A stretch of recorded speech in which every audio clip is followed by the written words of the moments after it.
Olá pessoal, vamos começar agora uma aula sobre o sistema nervoso. Então, para o corpo humano se manter vivo, é necessário que os órgãos e os sistemas realizem suas funções de maneira integrada, um contribuindo para o funcionamento do outro. Essa interação ocorre graças ao sistema nervoso e o sistema endócrino, que coordenam e regulam as atividades de diferentes órgãos.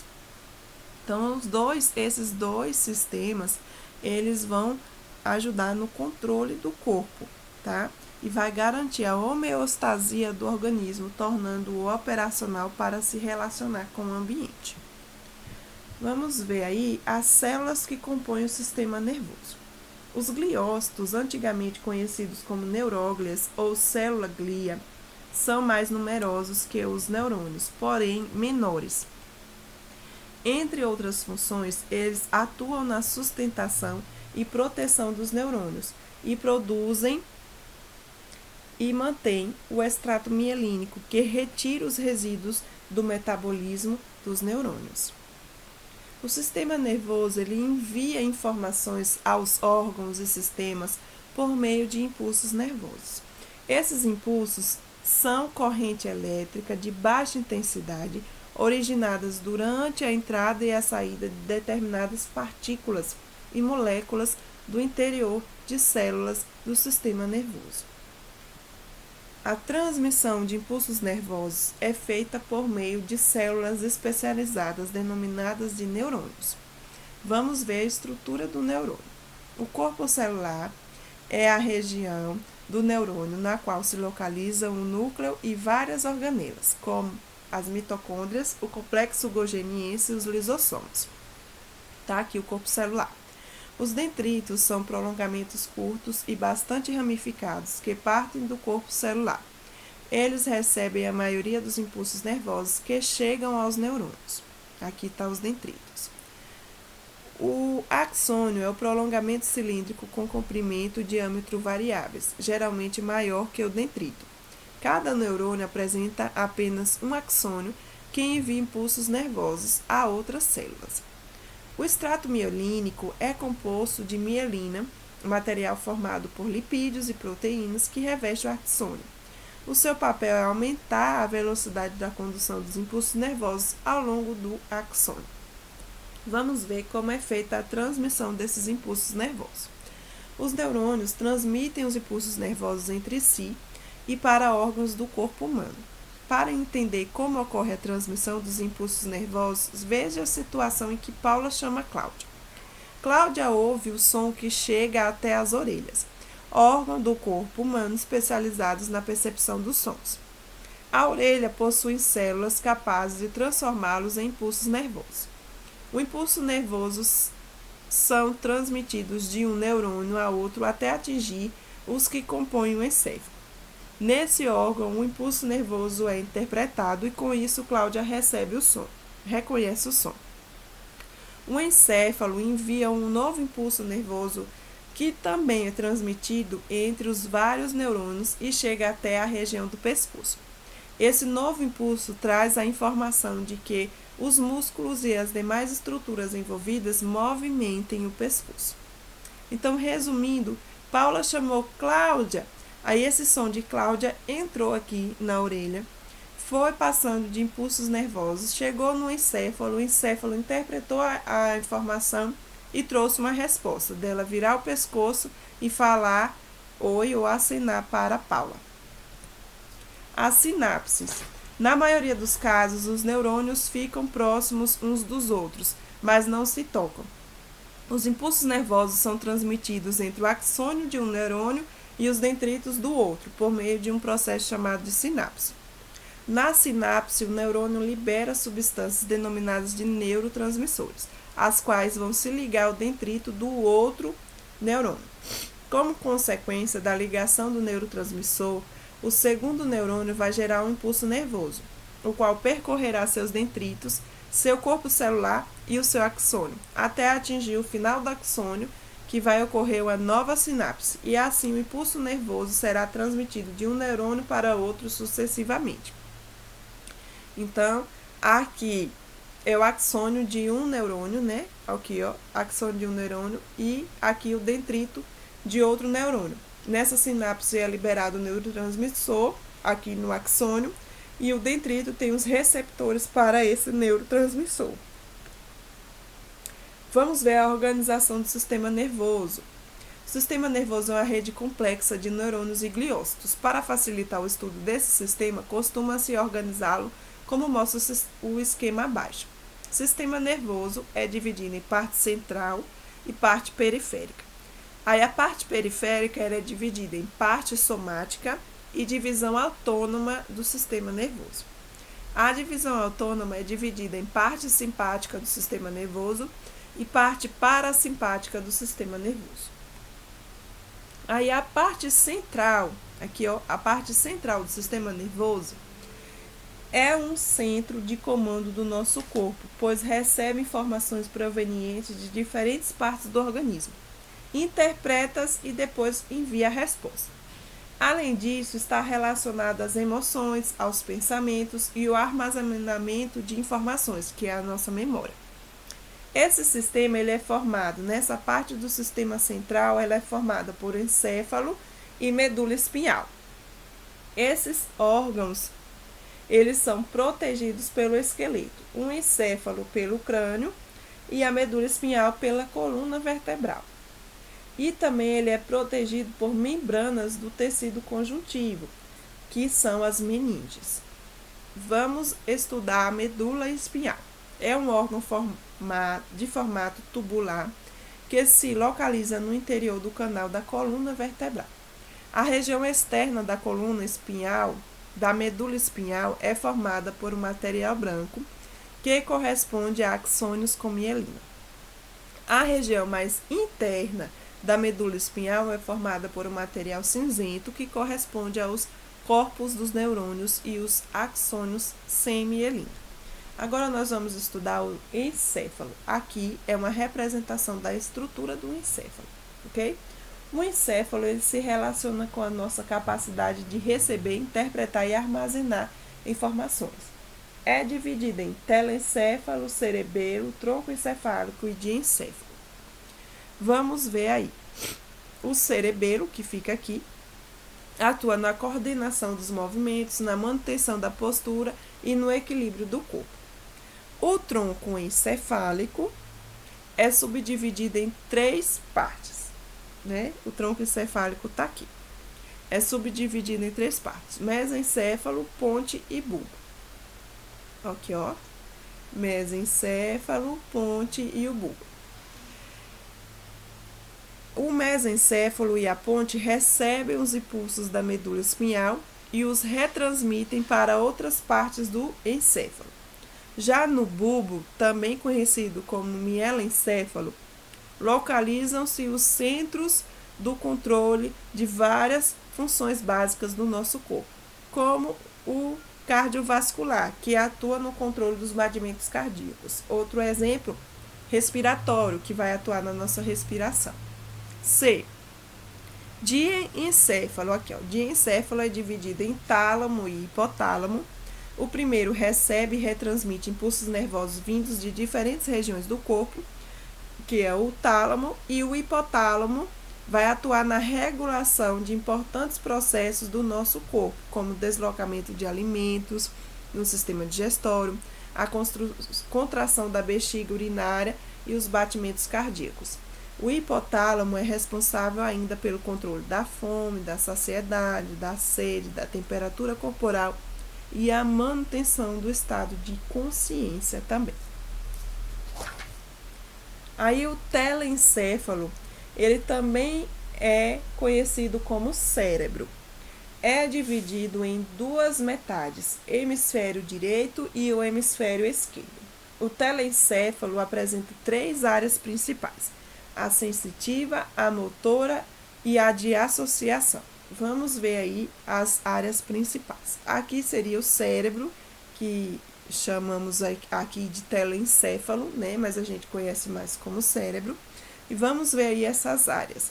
A área motora controla os movimentos dos músculos esqueléticos. A área sensitiva recebe e interpreta impulsos provenientes de diferentes partes do corpo, como olhos, orelhas e nariz. E a área de associação vai conectar as áreas sensitivas e motoras, além de relacionar-se com as emoções, a memória, a inteligência e a personalidade. A doença de Alzheimer. Em 1901, a alemã Auguste Denter, de 51 anos, apresentou uma mudança no comportamento inexplicável. Ela foi atendida pelo médico Alois Alzheimer, que acompanhou seu caso e percebeu que, mesmo antes da mudança, ela já apresentava perdas de memória e dificuldade de se expressar. Esses sintomas se agravaram e a paciente passou a ter alucinações e desorientação, até que em 1906 ela faleceu. Alois analisou o cérebro da paciente e diagnosticou o primeiro caso descrito como doença de Alzheimer. Atualmente, estima-se que 1 milhão de brasileiros sofram com essa doença. Com o aumento da expectativa de vida da população, a incidência dessa doença também aumentou.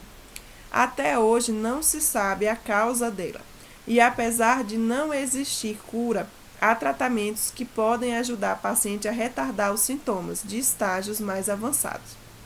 Entre esses sintomas estão o autocuidado, alimentar-se, higienizar-se, entre outros, o que torna a paciente bastante dependente de outras pessoas. Exatamente. É importante ressaltar que a doença de Alzheimer diferencia-se da perda normal de memória, que ocorre naturalmente por causa do envelhecimento. Essas diferenças podem ser notadas em exames que avaliam o cérebro e em testes de memória. Apenas um médico pode diagnosticar corretamente e indicar o tratamento adequado para essa doença. É importante lembrar que quanto antes ela for descoberta, mais chances haverá de o paciente ter uma vida independente por mais tempo. O apoio da família é fundamental para um paciente com Alzheimer. Exatamente. Eu já convivi bastante com pacientes de Alzheimer, porque trabalho em uma instituição de longa permanência e já vi pacientes com doença de Alzheimer, tanto leve, moderada e avançada já, grave, certo? A leve tem pequenos esquecimentos e tal. A moderada tem esquecimentos maiores e tudo mais.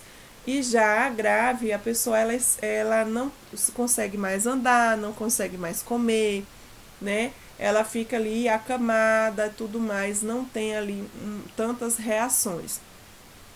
Os remédios que são feitos de tratamento, eles têm exatamente esse nome do médico que diagnosticou pela primeira vez. Um dos remédios é Alois, outro chama Eimer, que é a metade de Alzheimer, Eimer, e tem a rivastigmina, tem outros remédios, tá bom? Vamos falar da parte periférica do sistema nervoso. A parte periférica do sistema nervoso, também conhecida como sistema nervoso periférico, é formado por estruturas que encaminham os impulsos nervosos até a parte central do sistema nervoso e por aquelas que encaminham as respostas aos diferentes órgãos e estruturas do corpo. Dessa maneira, ela estabelece uma comunicação entre a parte central do sistema nervoso e os demais órgãos. A parte periférica do sistema nervoso é formada principalmente por nervos e gânglios, né? Aí aqui tem,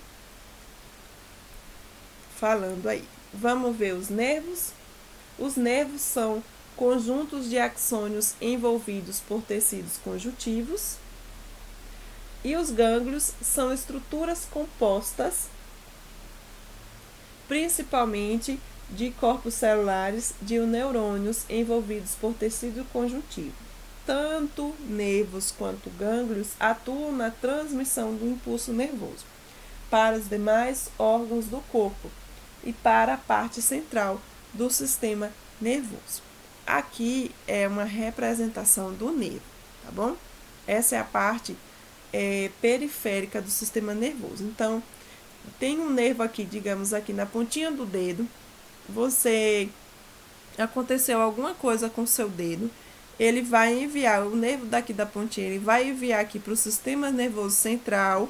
Esse sistema nervoso central vai interpretar a informação e vai enviar a resposta para o nervo, tá bom? E tem a parte do reflexo também. A parte do reflexo, que aí nós vamos ver mais na frente. Vamos ver. O que é que acontece com o reflexo?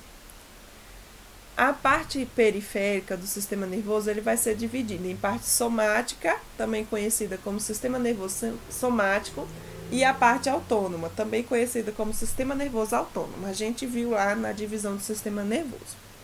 A parte somática do sistema nervoso ele vai transmitir informações até a parte central e também aos nervos, que levam as respostas dessa parte aos músculos esqueléticos. Com a contração e o relaxamento do músculo esquelético depende da nossa vontade, a parte somática do sistema nervoso se relaciona às respostas voluntárias do nosso corpo, como os movimentos feitos na parte prática, certo?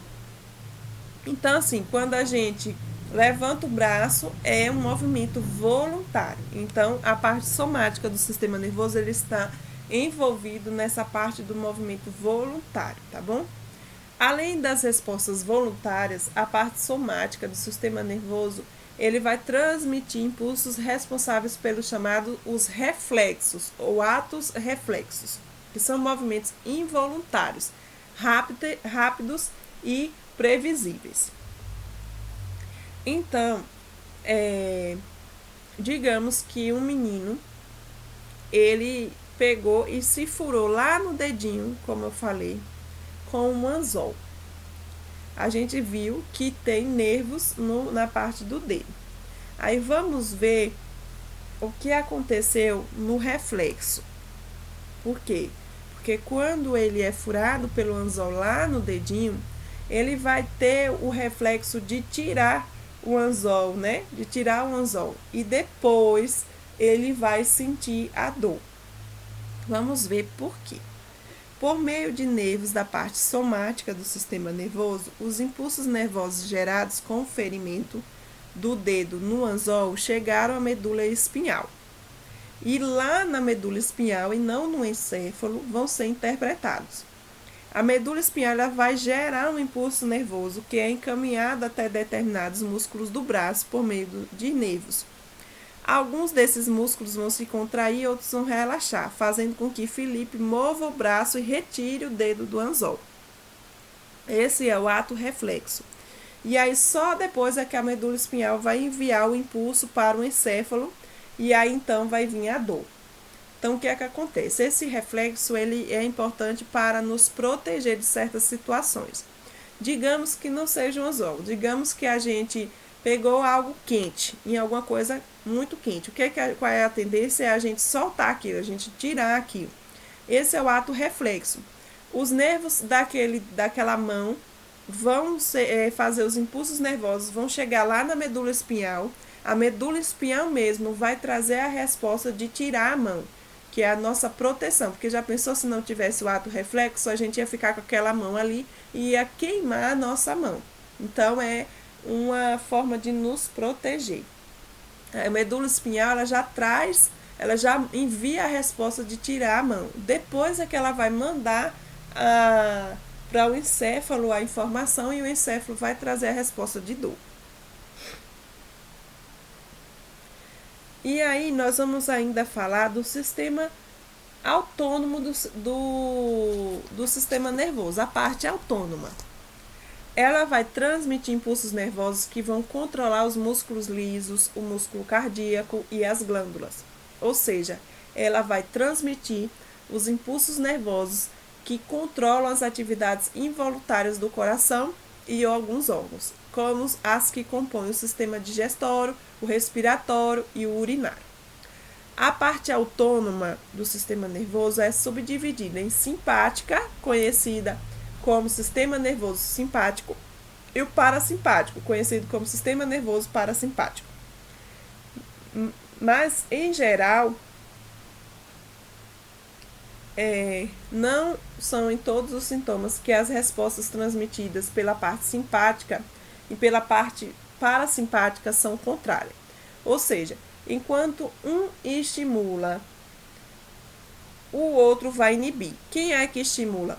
O sistema simpático ele vai estimular e o parasimpático vai inibir. Digamos que você começou com os batimentos mais acelerados do coração. Aí é o sistema simpático que está atuando, certo? Que está aumentando os batimentos do seu coração. E o parasimpático, ele vai diminuir. Quando você começar a acalmar, o parasimpático vai agir e vai diminuir os batimentos do coração. Já no sistema digestório, gastrointestinal, vai ser o contrário. O parasimpático, ele vai acelerar e o simpático vai diminuir, entendeu? Então, parasimpático no sistema digestório é ao contrário, ele acelera. E e o simpático no sistema digestório vai inibir, tá bom? Então é isso. E aí nós vamos falar um pouco da ação das drogas, tá bom? No nosso corpo. Existem as drogas estimulantes, as drogas perturbadoras e as depressoras.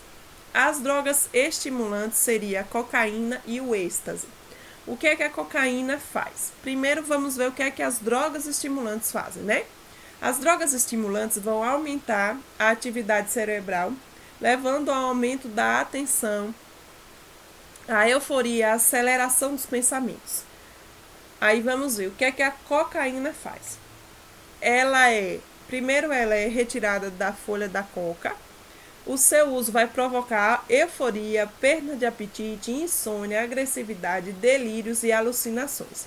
Vai elevar a pressão arterial, ou seja, vai aumentar a pressão arterial, vai dilatar as pupilas e vai acelerar os batimentos cardíacos, podendo levar à parada cardíaca. Na forma de pedra, é conhecida como crack.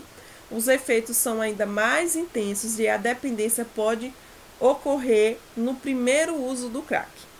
Já o êxtase é uma droga sintética criada no início do século XX para auxiliar na redução do peso. Atualmente, ela foi criada para auxiliar na redução do peso. Só que atualmente ela é usada na forma de comprimidos. Após o uso do êxtase, a temperatura corporal vai aumentar rapidamente, tem o aumento dos batimentos cardíacos também e da pressão arterial. Além disso, ocorre alteração na percepção da realidade e o usuário vai ter alucinações. Seu uso prolongado pode afetar o fígado e o coração, além de levar a uma rápida perda de peso e alterações no sistema nervoso. Vamos ver as drogas perturbadoras. Também conhecidas como alucinógenas, agem no cérebro que passa a funcionar de forma perturbada, levando o indivíduo a ter alucinações, geralmente visões. Entre elas podemos citar a maconha. Vamos falar um pouco da maconha. É o nome popular da planta Cannabis sativa, cujos efeitos variam de relaxamento à angústia. Geralmente provoca o ressecamento da boca e o aumento do apetite, diminuição na noção do tempo e do espaço, da coordenação motora e da capacidade de atenção e de memória. Em alguns casos, pode desencadear tremores e taquicardia. Ela causa dependência química. Há pesquisas que relacionam o uso prolongado da maconha a problemas de fertilidade, e outros estudos vão apontar que seu uso em excesso também interfere na capacidade de aprendizagem, diminuindo a motivação do usuário, que passa a achar as atividades do cotidiano insignificantes. E as drogas depressoras, elas são capazes de diminuir a atividade cerebral, podendo ter o efeito analgésico e deixar o usuário sonolento ou descontrolado. As mais conhecidas são o álcool e os opiáceos, além dos tranquilizantes e solventes. Vamos falar do álcool. É a droga depressora mais conhecida e utilizada, pois não é proibida para maiores de idade. Seu consumo provoca euforia, desinibição, diminuição da atenção, redução da coordenação motora e do sono. Pode provocar dores de cabeça, náusea e vômitos. O uso crônico pode levar a doença no fígado, o sistema digestório, pode provocar dor de cabeça, náusea, vômito, como eu falei. O uso crônico vai levar a doenças do fígado, do sistema digestório, do pâncreas, do coração. Se utilizado por mulheres grávidas, pode ocasionar má formação do feto. Em doses extremas, vai variar de um organismo para o outro. E pode levar ao coma alcoólico, não é isso? Tá certo? Então, é isso aí. Falei um pouco do sistema nervoso em geral, né? E as referências trilhas, sistema de ensino, ensino fundamental 2, do 8º ano, ok? Muito obrigada.